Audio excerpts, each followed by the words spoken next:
तर मंडळी, मागच्या ब्लॉगमध्ये आपण बघितलं की माहेरी जी 5 पावलांचा कार्यक्रम होता बाळाचा, तर ते करून मी सासरे आले होते आणि त्यानंतर मला पुन्हा मुंबईला यायचं होतं. त्यामुळे सासरचे जे देव आहेत त्यांचं सुद्धा दर्शन घ्यायचं होतं आणि बाळाला पायावरती ठेवायचं होतं. बघा, इकडे रानामध्येच आमचे हे देव आहेत. इकडे हे डाळिंबाच्या बाग आहेत, कारण आमच्या गावाला इकडे डाळिंबाच्या बाग खूप फेमस होत्या. सध्या लोकांनी काही कारणांमुळे काढलेल्या आहेत, पण बऱ्याच लोकांकडे अजून सुद्धा डाळिंबाची अशी झाडं आहेत. शनाईने बघा नैवेद्याचं ताट पकडले आणि पुढे सासूबाई चालतायत. तर पहिले जे म्हणजे माझे आजी सासू सासरे आहेत ना, ते पहिले इकडे राहायचे. त्यामुळे सर्व देव वगैरे आहेत ना, तर इकडेच आहेत आमचे शेतामध्ये. आणि इकडे वांगी वगैरे तुम्हाला बघायला भेटली असेल. बघा, इकडे शेतामध्ये भरपूर सारे लोक आता गावाला सुद्धा शिमला मिरची, वांगी, कांदे वगैरे असे जे पिकं आहेत तर ते घेत असतात, भाजीपाला लावत असतात. तर ते नॅचरली गावाला खूप गोष्टी नॅचरली मिळत आहेत. त्यानंतर आम्ही इथे पोचलो आहोत. बघा, हे जे आमचं जुन्या घराच्या जवळचं मरीमाता मंदिर आहे, तर तिथे आल्यानंतर सासूबाईंनी साफसफाई केली, कारण इथं आजूबाजूला आता सध्या कोणीच राहिलं नाही आहे. त्यामुळे थोडंसं धूळ किंवा पालापाचोळा वगैरे इकडे मंदिरात खूप जमला होता. मग सासूबाईने आल्यानंतर पहिल्यांदा साफसफाई केली आणि नंतर देवाची आम्ही पूजा केली. आता माझा आवाज थोडा चेंज झाल्यामुळे तुम्हाला ऐकण्यासुद्धा वेगळं वाटत असेल. सर्दी झाल्यामुळे हे सर्व प्रकरण घडलेलं आहे. तर त्यानंतर बघा, मी पण इकडे आलेली आहे आणि इकडे मी खूप दिवसातून, म्हणजे अगदी माझी शनाया झाली होती ना तेव्हाच आली होती. त्याच्यानंतर हा बेबी झाल्यानंतरच आले, कारण इकडे येण्याचा जास्त संबंधच येत नाही. आणि जे देव आहेत तर ते बाकीचे लक्ष्मी माता वगैरे आहेत तर ते आमच्या घराजवळ आहे. त्यामुळे तिथल्या देवीचं दर्शन वगैरे करूनच मग आम्ही मुंबईला वगैरे येतो. पण इकडे कसं, आता बाळ जन्माला आलं की हे जे देव आहेत तर इकडे त्यांचं दर्शन घेण्यासाठी यावंच लागतं. तिकडे मरीमाताचं मंदिर आहे आणि शिवाय बिरोबाचं सुद्धा मंदिर आहे. तर शनाई बघा बाहेर बसली होती आणि तुम्ही बघाल ग्रीनरी, हिरवळ मस्त वाटत होतं खरं, पण खूप सुमसाम वाटत होतं, कारण आजूबाजूला कोणी जास्त लोक पण नव्हते आणि आम्ही दुपारी गेलो होतो. आणि हे सर्व देवांचं दर्शन घेता घेता आम्हाला सुद्धा 12-1 वाजले घरी जाईपर्यंत. त्यानंतर मी सुद्धा बघा हळदी कुंकू वगैरे लावून देवांचं दर्शन घेतलं आणि त्यानंतर सासूबाईंनी सुद्धा बाळाला देवाच्या चरणी ठेवलं होतं. तर इथे हे जे मंदिर आहे ना, तर हे खूप म्हणजे खूप दिवसांपासून इथे ते देवाचं स्थान आहे. पण हे मंदिर कधी बांधले ॲक्च्युली मला माहीत नाही. साधंसं मंदिर आहे आणि इथं काही बायका वगैरे येऊन देवीची सेवा करणं वगैरे या गोष्टी होत असतात इथे.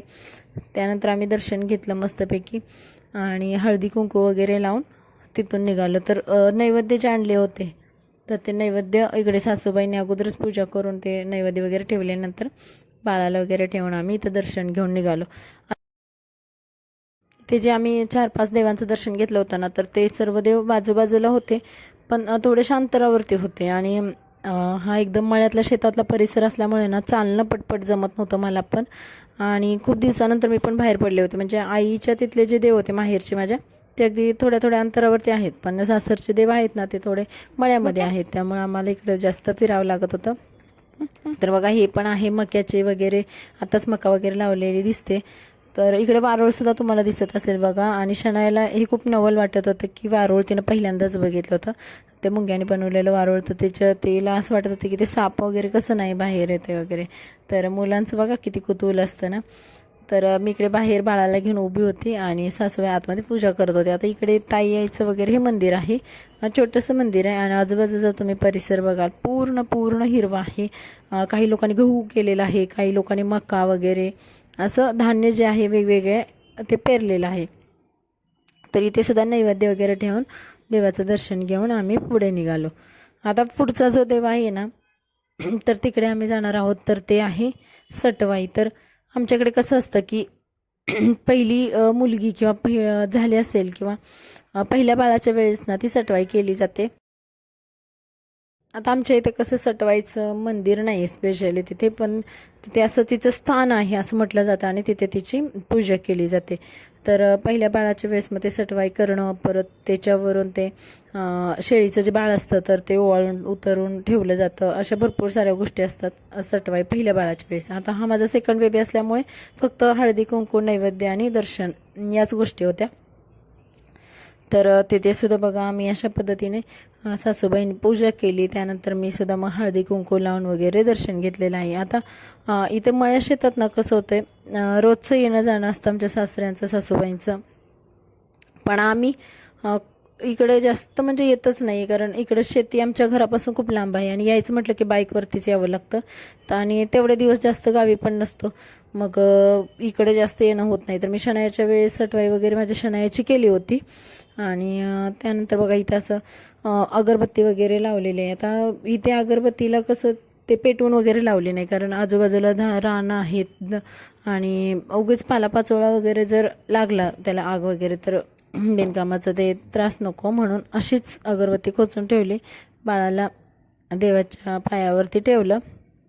आणि विशेष म्हणजे ना, हे सर्व देवदर्शन होईपर्यंत बाळ अजिबात उठलं नाही. जे घरी झोपलं होते ना, ते त्यानंतर ते घरीच गेल्यावरती नाही, लक्ष्मीच्या मंदिरात गेल्यानंतरच उठलं. तोपर्यंत बाळाने पण अजिबात गोंधळ केला नाही, रडलं नाही आणि छान प्रकारे तिचं सुद्धा देवदर्शन झालं. फक्त एवढंच की ऊन जास्त होतं, कारण दुपारचा टाईम असल्यामुळे आम्हाला चालतच करावं लागत होतं, कारण रानामध्ये कसे रोड वगैरे नाही आहे, जे बांध वगैरे असतात तर त्याच्यावरती चालत जाऊनच हे देवदर्शन केलं. आता त्यानंतर आलो आम्ही घराजवळचं जे मंदिर आहे आमच्या, लक्ष्मी माताचं मंदिर. हे खूप फेमस मंदिर आहे, खूप लांबून लांबून लोक इथे येत असतात. आणि रक्षाबंधनच्या दिवशी इथे जत्रासुद्धा मोठ्या प्रमाणात भरते आणि ही लक्ष्मीदेवी पावते सुद्धा.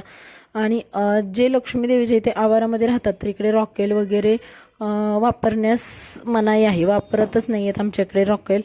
आणि इकडे मग गौरीसुद्धा, म्हणजे आपल्या गौरीचा जो सण आहे तो सुद्धा या एरियामध्ये होत नाही, कारण इथं लक्ष्मी माताच तेवढी म्हणजे प्रसन्न आहे की इथं गौरीचा सण वगैरे केला जात नाही.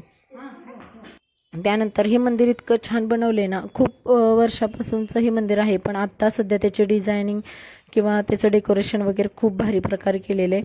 आणि ही आहे आमच्या गावाची इथली लक्ष्मी माता, तर खूप फेमस आहे, खूप पावते. आणि त्यानंतर बघा आजूबाजूचा जो परिसर आहे तर तो पण तुम्ही बघाल, अजून पण त्याचं काम बाकीचं आहे मंदिराच्या आजूबाजूचं. तर आमच्या एरियामधलं म्हटलं तरी सर्वात मोठं मंदिर आहे हे. शनायन पण वडाचे झाड आहे बघा, तर तिथं आम्ही पूजा करत होतो. तोपर्यंत पारंबा वगैरे खेळण्याचा मस्त आनंद घेतला. त्यानंतर सासरे बाळाचे छान फोटो काढत होते आणि आम्ही थोडा वेळ देवीच्या दरबारात पुढे बसलो होतो. आणि त्यानंतर मग अशा पद्धतीने आम्ही देवांचं दर्शन घेतलं. इथे नारळ फोडण्याची जागा आहे बघा. मंदिर किती लांब आहे, कारण आतमध्ये नारळ वगैरे फोडून खूप पाणी वगैरे होतं, त्यामुळे त्यांनी ते बाहेरच ठेवलेलं आहे. आणि अशा पद्धतीचं आमच्या इकडचं मंदिर आहे. तर बरेच भाविक येतात ना इथे, रक्षाबंधनला भरपूर प्रमाणात गर्दी राहते. आणि दर्शन घेऊन आम्ही सुद्धा मुंबईवरून आलो की इथे दर्शन घेऊन मुंबईला जातो. तर ही दिवटी आहे देवीच्या समोरची, तर तिची सुद्धा पूजा केली जाते. तर हा होता आजचा व्लॉग. तुम्हाला कसा वाटला कमेंट्समध्ये नक्की सांगा. पुढे सुद्धा आपले व्लॉग बघायला मिळणारच आहे, तुमच्यासोबत शेअर होणार आहे. तर चला भेटून नेक्स्ट व्लॉगमध्ये. Bye bye.